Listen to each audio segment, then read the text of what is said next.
le but de ce tutoriel est de vous présenter Kdenlive, du moins ses fonctions basiques, pour faire sa première vidéo. Donc Kdenlive, en fait, du moins dans ses dernières versions, est basé sur KF5, le KDE Framework 5. Donc c'est vraiment la toute dernière version de KDE, en fait, qu'on n'appelle plus KDE d'ailleurs, mais plutôt Plasma. Donc là, moi j'utilise une Mageia 6 en version développement, donc c'est une Cold-Run. Donc alors je lance Kdenlive de manière assez classique en double-cliquant sur l'icône. Donc là je suis en train de simuler un premier lancement de Kdenlive. Donc là on voit qu'il a bien trouvé MLT, MLT étant la bibliothèque de base sur laquelle se base Kdenlive. Donc j'ai la version 6.3.0 qui est la version en développement actuelle. Donc il ne trouve pas DVD Author, donc ça c'est un outil qui permet de générer des DVD. Mais bon, à l'heure actuelle, en fait, ça perd beaucoup de son intérêt, donc c'est pas bien grave s'il n'y est pas. Donc voilà Kdenlive quand c'est lancé, donc c'est quand même mieux quand c'est plein écran. Donc on peut arranger de manière assez facile la disposition de l'interface. On le retaille comme on veut, voilà, etc., etc. Enfin bon, hop. Et une fois qu'on est content sur l'interface, quand ça nous convient, et bien on peut sauvegarder en fait à partir du menu vue, save layout. Voilà, donc là je vais l'appeler défaut.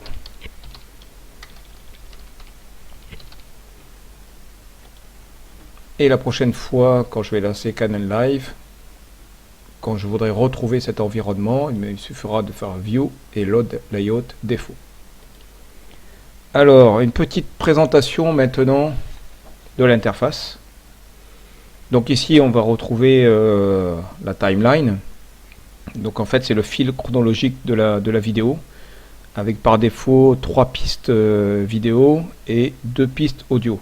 Bon, on verra plus tard quel est l'intérêt d'avoir plusieurs pistes. Ici, dans cette zone-là, on va retrouver tous les rushs vidéo. Donc c'est toutes les vidéos qui sont issues d'un appareil photo numérique, d'un caméscope, d'une GoPro, je sais quoi encore. C'est également là qu'on va trouver des fichiers audio au format MP3, Wave et j'en passe. Et donc dans la terminologie Kdenlive, on appellera ces fichiers des clips. Ici c'est la zone propriété des clips. Ici c'est la zone des effets. Par exemple, si je clique là.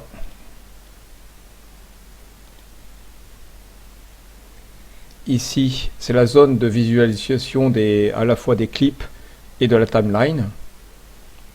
Donc là je suis en visualisation des clips. Et là je suis en visualisation de la timeline. On verra plus tard comment s'en servir. Donc vous noterez que c'est quand même pas parfait au niveau de l'interface, il y a quand même pas mal de franglais, un peu partout. Maintenant on va s'attarder un petit peu sur les menus. Alors le menu fichier, donc là c'est de manière classique, c'est pour ouvrir, sauvegarder, quitter, donc les fichiers qui sont au format projet Kdenlive. Le menu édition, bon avec les outils classiques d'édition, les copier-coller, etc. Bon, généralement, c'est un menu qu'on utilise assez peu parce que tout ça est disponible à partir du menu contextuel quand on clique sur un objet avec le bouton droit de la souris. Le menu projet, donc c'est à partir de là qu'on va importer en fait les différents rushs et différents clips et différentes catégories de titres, différentes catégories de clips et les titres. Donc ça, on verra un peu plus loin comment s'en servir. Bon, après il y a quelques petites joyeusetés, comme là par exemple un générateur d'un compteur. Donc ça peut être utile, on s'en servira peut-être tout à l'heure.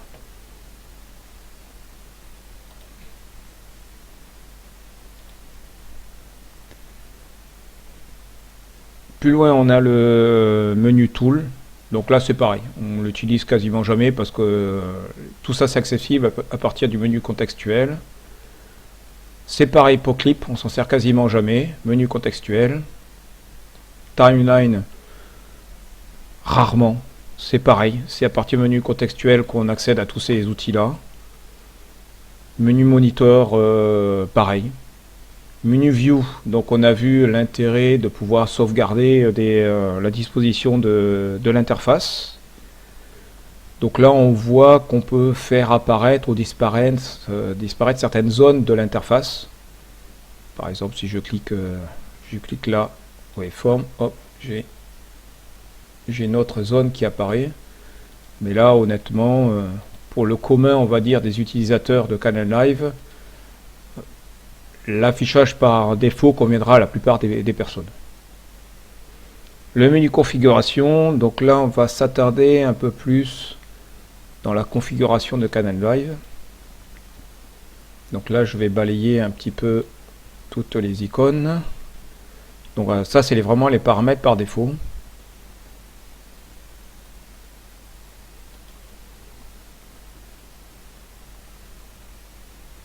Donc qui apporte pas vraiment de défaut. Donc par défaut en fait les profils sont au format HD, 25 images par seconde. Donc il y a 3 pistes vidéo, 2 pistes audio. La timeline, environnement, tout ça c'est par défaut. Donc là par exemple environnement, là c'est un peu plus intéressant parce qu'on retrouve le chemin des différentes commandes de FFmpeg et de MLT. Défaut folder, donc là c'est intéressant parce que c'est le répertoire de travail. Donc là moi je vais le changer.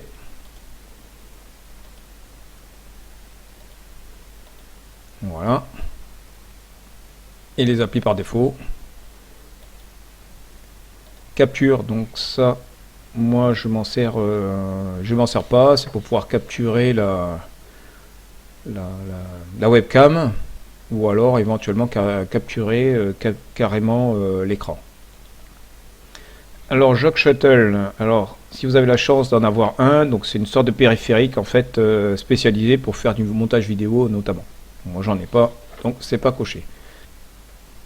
Donc le menu playback, alors le menu playback est intéressant, enfin, c'est surtout cette option là qui est intéressante parce qu'en fait en cliquant dessus ça permet d'avoir un rendu, enfin la visualisation en fait de votre travail sur la fenêtre de moniteur nettement plus fluide, enfin surtout quand vous avez des transitions, des effets, quand vous avez des fichiers vidéo qui sont assez lourds comme les fichiers GoPro. Mais attention, bon, ça reste expérimental et c'est malheureusement sujet à plantage. Donc c'est vraiment à tester. Alors transcode, là, ça s'adresse plutôt aux spécialistes. Là, c'est si vous voulez modifier un profil particulier pour un rendu. Vous avez vraiment les paramètres et vous pouvez vraiment jouer sur tous les paramètres, voire même créer un profil d'un rendu vraiment particulier. Donc ça, pour le commun des utilisateurs, ça n'a pas beaucoup d'intérêt. Et le dernier menu, Aide. Donc on voit par exemple la version de Canal Live. Voilà, la 16.08.2 en ce qui me concerne. Voilà, les présentations sont faites. Maintenant, on va rentrer dans le vif du sujet. Alors on importe les vidéos à partir de ce menu. Bon, d'abord les fichiers vidéo. Donc je vais récupérer des fichiers vidéo qui sont issus de ma GoPro.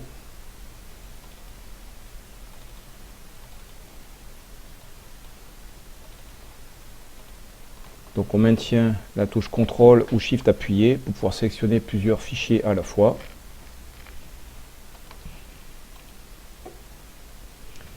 Alors par défaut, donc le projet, ils sont en HD, 1920 x 1080 pixels, 25 images par seconde.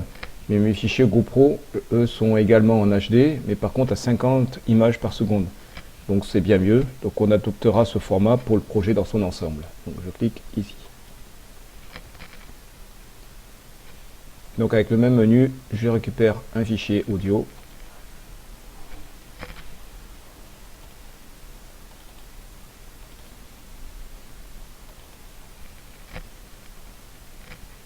Donc ce fichier audio fera office de bande son et dimensionnera en fait la vidéo.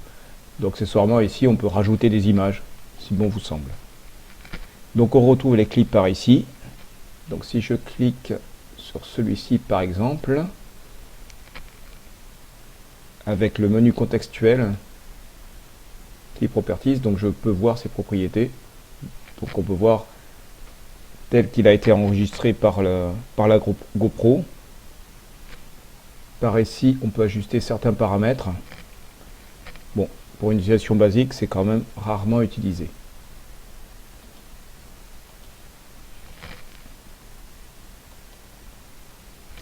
À noter toujours avec à partir du menu contextuel, on a accès à des traitements qui peuvent être plutôt utiles. Au niveau de Clip Job,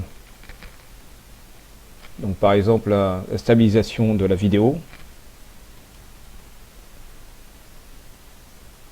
Donc là je ne vais pas le faire parce que c'est assez gourmand en temps à faire.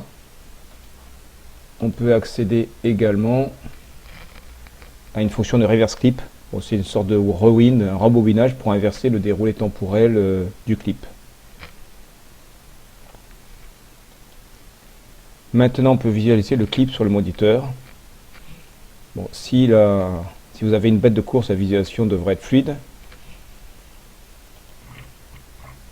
Alors si ce n'est pas le cas, comme ici par exemple, eh ben, on va activer ce qu'on appelle les proxy clips. Alors pour cela, je vais dans projet et je vais voir la configuration du projet en lui-même. Et là je vais activer l'option proxy clip. Donc ça va générer des vidéos de basse qualité dès lors qu'elles font plus de 1000 pixels. Ok. Donc là on voit qu'il y a un traitement qui est en train de s'opérer. On va le laisser se terminer. Donc maintenant, pour que ce soit effectif, il faudra sauvegarder son projet et quitter Canal Live et le relancer.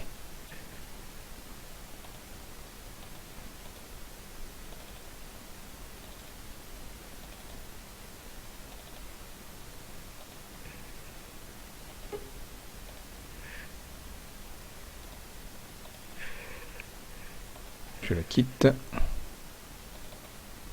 Je relance Canal Live. Je charge mon projet. Maintenant, je sélectionne mes deux clips. Et je coche cette case, proxy clip.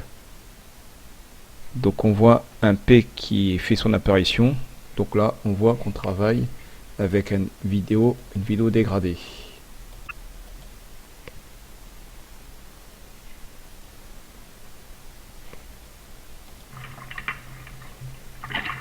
Voilà, mais par contre qui est très fluide.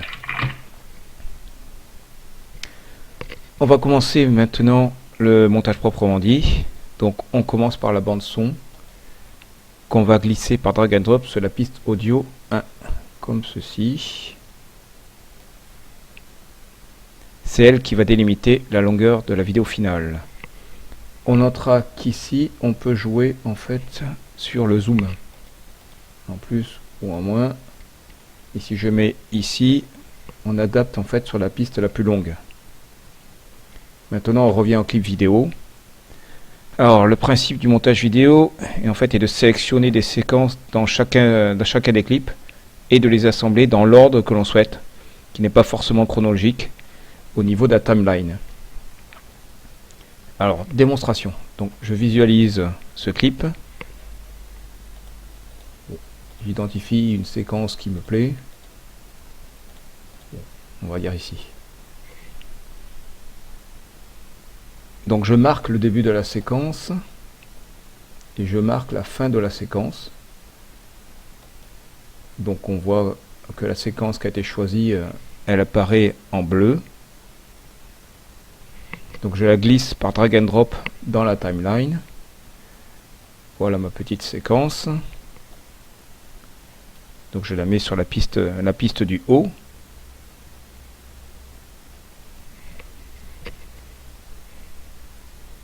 Je les sélectionne maintenant une autre séquence.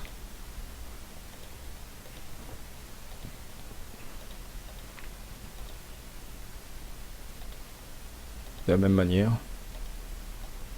que je glisse ici. Donc je la mets pas sur la même piste. Donc on verra pourquoi l'intérêt.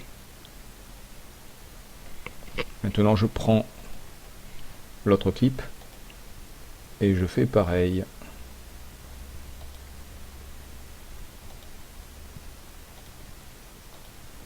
Je glisse ici.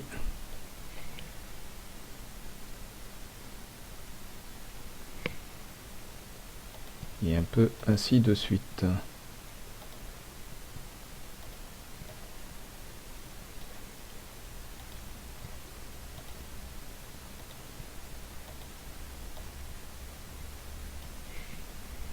Voilà.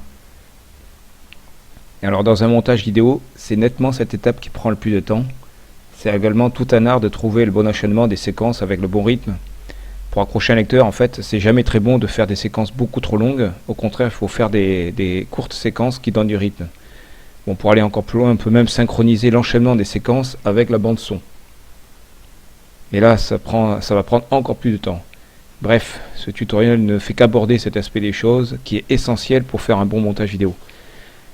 Savoir utiliser Kdenlive est bien sûr la première étape et c'est vraiment l'objet de ce tutoriel. Donc on revient à la timeline, donc on se retrouve avec un enchaînement de séquences. Donc, si je me place ici par exemple, voilà ce que ça donne.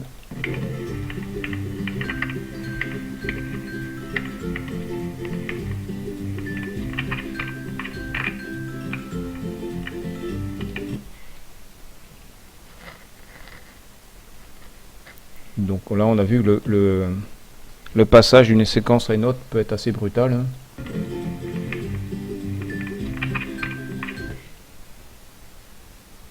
Donc on peut rajouter ce qu'on appelle une transition entre les deux séquences. Et c'est là qu'on va comprendre l'intérêt d'en fait d'avoir plusieurs pistes. Donc en fait je les fais chevaucher légèrement de quelques secondes. Donc je peux agrandir un petit peu le zoom.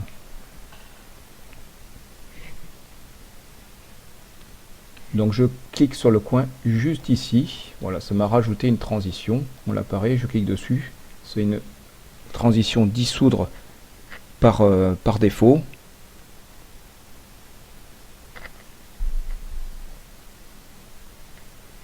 Alors si je passe en mode lecture, voilà ce que j'obtiens. Voilà, c'est plutôt sympa. Donc il y a plusieurs types de transitions. Donc par exemple si je prends l'option la transition balayage, wipe, et l'option clock, voilà ce que ça donne. Donc, là vous voyez il y a quand même un truc bizarre. Donc en fait c'est que la transition est à l'envers. Donc je la resélectionne et je mets revert et on repasse en lecture. Voilà, c'est quand même beaucoup mieux. Voilà, et on fait pareil en fait pour les autres transitions. Donc là je vais mettre une transition dissoudre.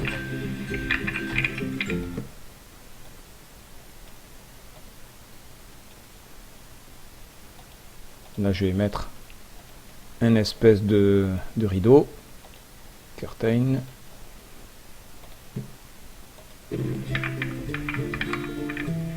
Qui est encore une fois à l'envers. Donc je mets un revert.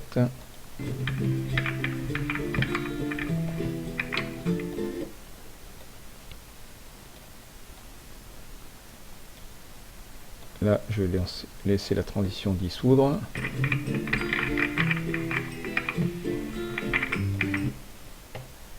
Je reviens au menu, au zoom général de mon projet. Donc maintenant à noter que sur une séquence ici, je peux également, si je la juge un peu une partie qui m'intéresse pas, donc je place le marqueur à l'endroit qui convient et je peux couper la séquence. Voilà, donc là j'ai coupé le clip, qui devient indépendant lui aussi. Et si je sais pas quoi en faire, eh ben je le supprime. Delete selected item. Voilà. De même que j'ai les fonctions d'édition de base. Donc je sélectionne cette séquence. Je peux la copier et la coller. Voilà. Donc là j'ai doublé, par exemple. donc je la coupe, je la supprime. Voilà. Bon, maintenant, bon, je sauvegarde mon projet. Maintenant, c'est vrai que quand on entend le son d'origine avec la bande son, donc c'est quand même pas génial. Donc là, on va commencer à jouer avec les effets vidéo. On va tout simplement supprimer le son d'origine de mes vidéos.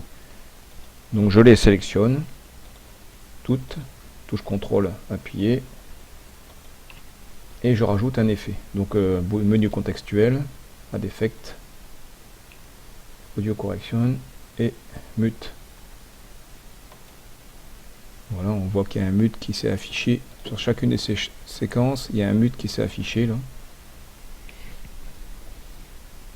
Bon, tant qu'à faire, on va rajouter un petit effet sympa, un effet Technicolor, pour avoir des couleurs vives. Add Effect, Color, Technicolor. Voilà, les couleurs sont beaucoup plus vives. Et le son a disparu. J'ai que le son de ma bande son.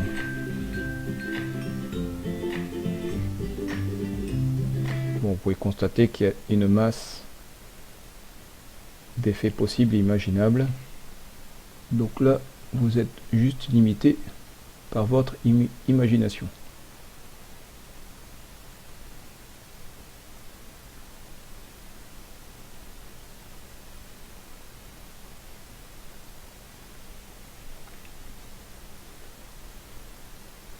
À noter cet effet là qui est assez utile, qui permet de jouer sur faire des ralentis, speed.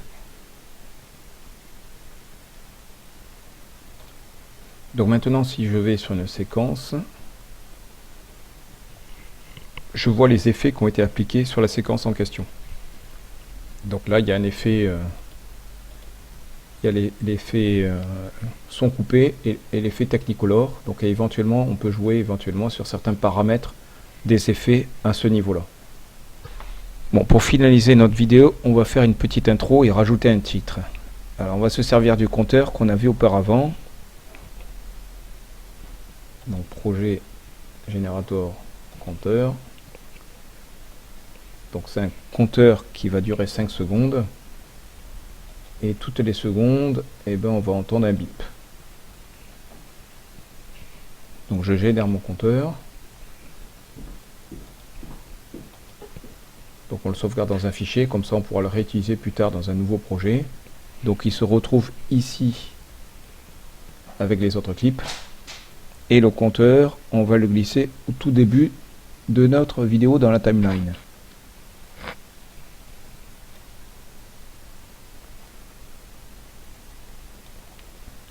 Bon, par contre là, on se rend compte que ça va pas le faire parce que c'est au tout début. Donc ça va manger le début de la vidéo, donc je vais déplacer toute cette partie là sur la droite. Donc je sélectionne tout, y compris les transitions.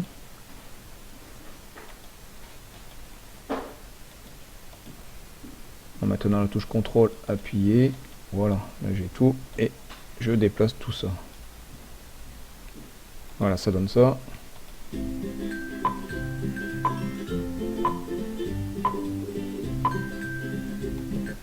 Voilà, tant qu'à faire, je déplace également la bande son pour qu'elle commence juste après le compteur.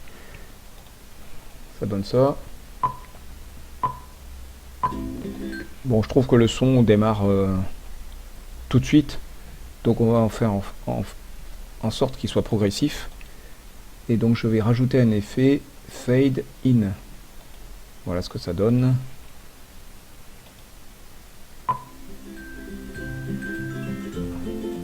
Voilà, comme ça le son devient progressif et je peux jouer sur la durée. Donc là, au bout d'une minute, d'une seconde 25, en fait, le son est tout de suite à son niveau, donc je peux augmenter légèrement la séquence. Je passe.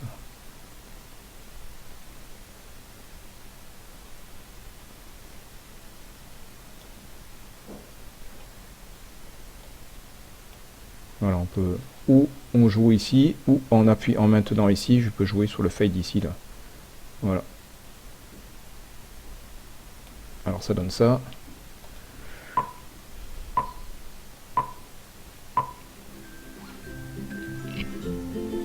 Voilà, je sauvegarde mon projet, toujours pour sauvegarder son projet régulièrement. On va rajouter un titre basique, avec juste du texte, sans animation, qui va se retrouver en fait en incrustation sur notre image.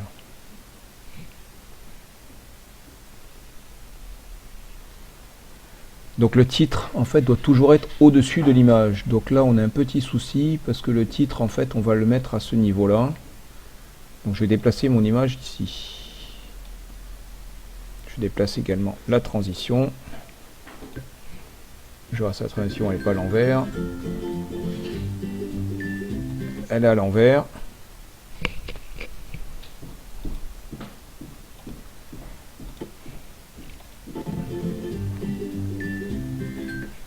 Je rajoute mon titre, nom projet, un title. Donc je clique un peu n'importe où. Ici, je choisis la police. Ici, je choisis la taille. Là, je vais mettre en gras. Je vais mettre encore plus gros.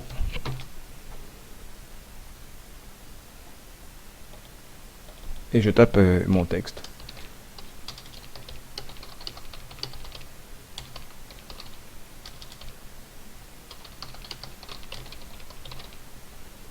Voilà, donc là je centre mon texte au milieu de sa case et je le centre au milieu de la fenêtre ici. Horizontalement, verticalement. Ok. Donne mon titre, et ben je vais le glisser ici. Alors, je vais jouer un peu sur le zoom qu'on y voit un peu mieux. Donc on voit qu'en fait il y a une transition affine qui s'est créée.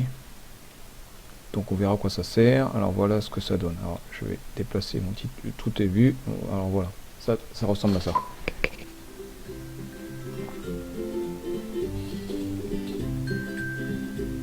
Donc on voit qu'il n'est pas super centré.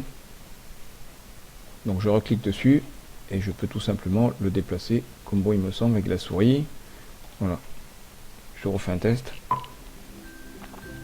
c'est pas génial non plus. Je vais complètement dans l'angle là. Voilà.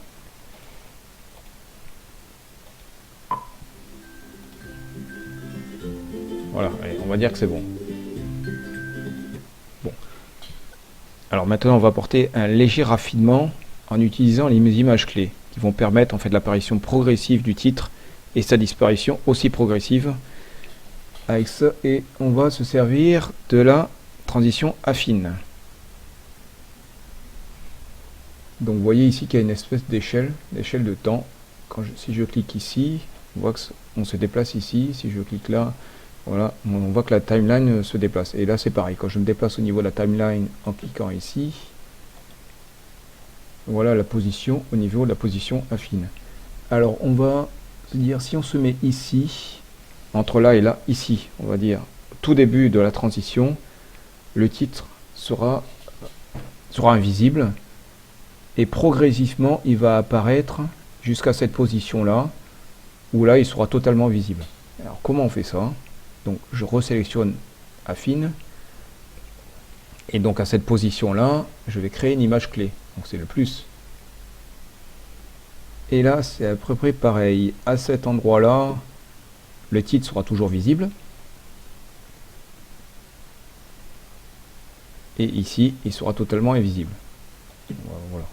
Ici, on va dire ici. Voilà. À cet endroit-là, il sera toujours visible.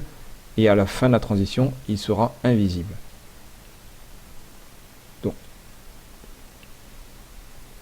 Donc je resélectionne ma transition et je crée une image clé.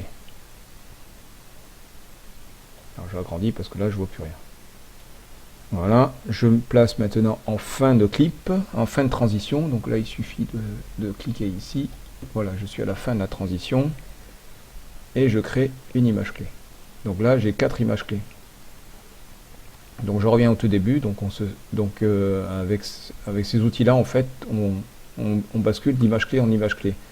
Donc là, je suis ici, à la troisième image clé, là je suis à la deuxième image clé, et là je suis à la première image clé, c'est-à-dire au tout début de transition. Donc ici, on a dit que le titre était totalement invisible. Donc en fait, on a une opacité qui est à 0%. Donc là, le titre a disparu. Et par contre, à la deuxième image clé, l'opacité est à 100. À la troisième image clé, l'opacité est toujours à 100. Par contre, à la dernière image clé, en fin de transition, l'opacité est à 0. Bon, tout cela nous paraît pas très clair, j'imagine, mais voilà ce que ça donne. Voilà, on a vu que ça... Voilà, vous avez pu voir l'atténuation quand même du titre. Bon, pour terminer, on va rajouter un mot de la fin sur fond noir. Donc je reviens à la fin de notre timeline. Donc j'enregistre. Donc je vais rajouter un fond noir, color clip noir, voilà, que j'ai passé à la fin.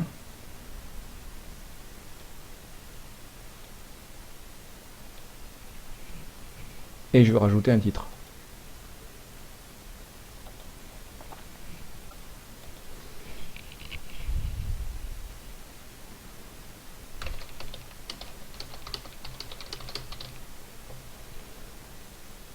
Voilà, que je centre.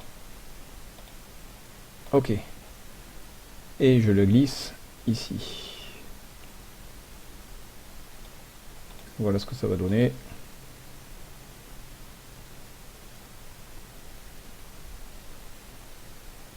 Bon, là aussi c'est un petit peu brutal. Donc ici, à la fin de ma vidéo, je peux rajouter un effet fade to black. Voilà ce que ça va donner.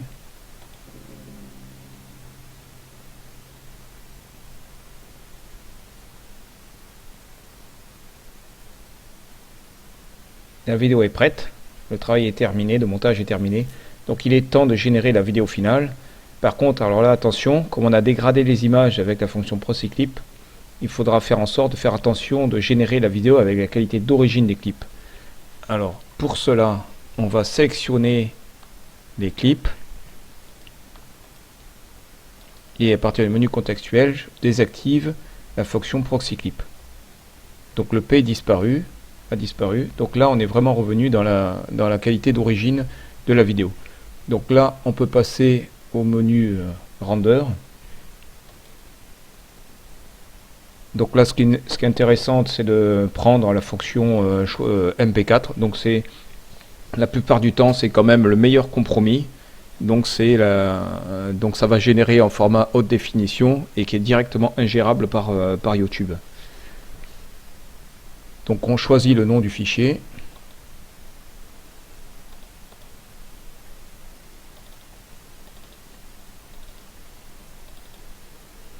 Voilà, mon projet.